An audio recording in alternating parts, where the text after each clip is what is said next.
Hello बच्चों, the question says a stationary vertical cylinder container of a very large height filled with a gas of molecular mass m at a constant temperature. The pressure at the bottom is P1 and at the top is P2.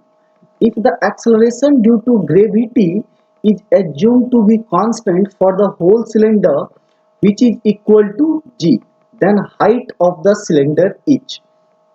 तो चलिए इस question को देखते हैं। तो सबसे पहले आपको एक लार्ज वर्टिकल सिलेंडर कंसीडर करना है। क्या बोला गया? एक लार्ज वर्टिकल सिलेंडर कंसीडर करना है, जहां पे आपको क्या बताया गया कि ये बॉटम पे जो प्रेशर है, राइट, ये प्रेशर आपका क्या है? P1 है, right. Pressure at bottom is P1 and pressure at top, right. अगर आप टॉप पे यहां पे प्रेशर देखोगे तो ये आपका प्रेशर क्या है?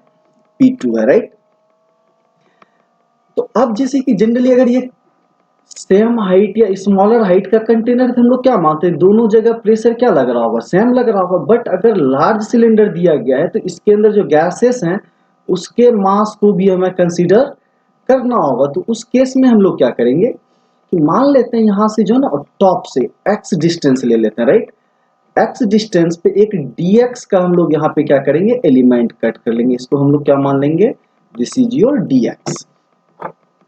तो अब आपको पता है कि यहाँ पे अगर हमें dp, ये जो चेंज इन प्रेशर है, P1 और P2 को अगर हम अलग मानते हैं तो उसको हम लोग क्या मान सकते हैं? dp, change in pressure, dp, right. तो ये किसके बराबर हो जाता है? तो रो जी इंटू क्या हो जाएगा? dx। रो जी इंटू क्या हो जाएगा? dx, right.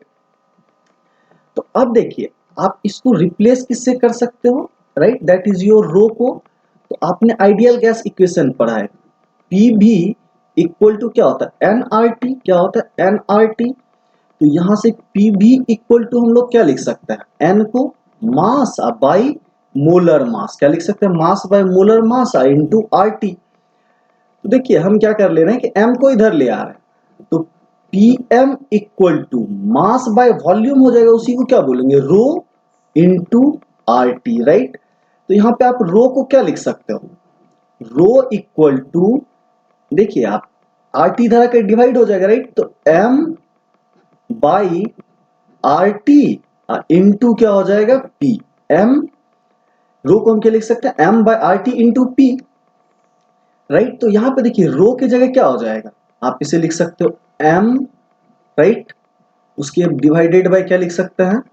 RT, right, m by RT into क्या हो जाएगा? प्रेशर P, और साथ ही आपको क्या दिया हुआ है? G, राइट, जो acceleration due to gravity, and this is your dx। तब देखिए यहाँ पे P है ना, इसको हम इस साइड ले आते हैं, राइट। तो ये क्या हो जाएगा? dp by P, right. तो इधर क्या बचेगा आपका? m into G divided by RT into क्या बच गया आपका? dx। क्या बच गया? dx। तो देखिए dx को कहां से कहां तक इंटीग्रेट करेंगे? मान लीजिए यहाँ पे हम क्या करते हैं? 0 से h तक। इसको कहां से इंटीग्रेट कर रहे हैं? x का वैल्यू जब 0 से लेके कहां तक? h डेप्थ तक रहेंगे, राइट। तो दैट इज योर 0 से h तक। तो यहाँ पे देखिए जब 0 रहेगा तो प्रेशर क्या होगा आपका? प्रेशर का इंटीग्रेशन की बात करें तो P2 से कहां जाएगा? P1 तक, राइट। तो इसको इंटीग्रेट हम लोग क्या कर सकते हैं? P2 से P1 तक। तो क्लियरली है कि dp बाय p का इंटीग्रेशन क्या हो जाएगा? ln p हो जाएगा। क्या हो जाएगा? ln p। और इसका वैल्यू कहां है? P2 से P1 तक, राइट। तो P2, तो यहां ध्यान रखिए क्या ले जाना? P2 से P1 तक। और dx का इंटीग्रेशन क्या हो जाएगा? x, और उसको कहां ले जाना है? 0 से h तक। तो ये आपका क्या हो जाएगा?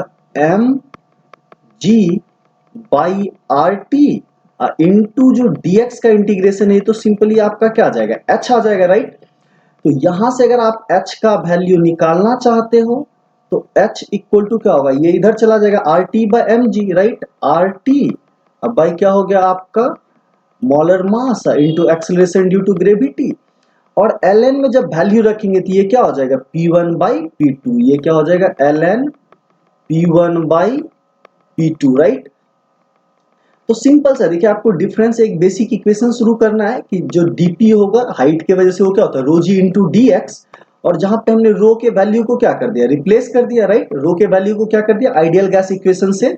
यहाँ पे जो आपने देखा आइडियल गैस इक्वेशन, इस वैल्यू से हमने रो के वैल्यू को रिप्लेस कर दिया और फिर हमने क्या किया, इंटीग्रेट कर दिया p और dx को।